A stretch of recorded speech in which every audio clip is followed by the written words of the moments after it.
दोस्तों आप देख रहे हैं लालटेन भोजपुरी और आप लोगों का एक बार फिर से लालटेन भोजपुरी चैनल पर स्वागत है। थोड़ा स्लो बोल रहे हैं क्योंकि ये वीडियो बड़ा फास्ट होने वाला है।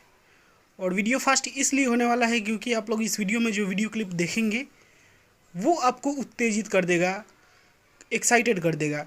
जी हाँ दोस्तों, आप लोग देख सकते हैं खेसारी लाल यादव के गाने का शूटिंग का ये वीडियो है और इस गाने का नाम है ब्रांडेड लइका। जी हाँ दोस्तों, अखिलेश कश्यप जी बहुत ही बड़े लेवल पर इस गाने के वीडियो का शूटिंग करवा रहे हैं।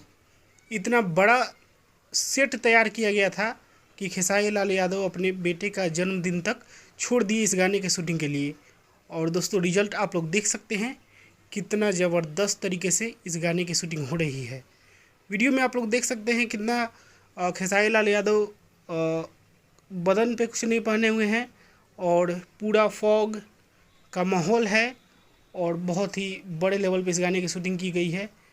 कल रात को भी आपने देखा था, एक ही सेट पे नहीं 3-4 जगह पे बहुत ही अच्छे तरीके से इस गाने की शूटिंग की गई है। बहुत ही जल्द आप लोगों के बीच वीडियो आने वाला है। और दोस्तों ये गाना ऑडियो हिट हो चुका है, वीडियो भी उससे भी ज़्यादा दमदार आ रहा है। तो आप लोग तैयार रहिएगा।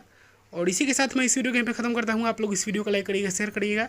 मैं मिलूँगा आप लोगों से नए वीडियो में, तब तक के लिए जय हिंद, जय भोजपुरी।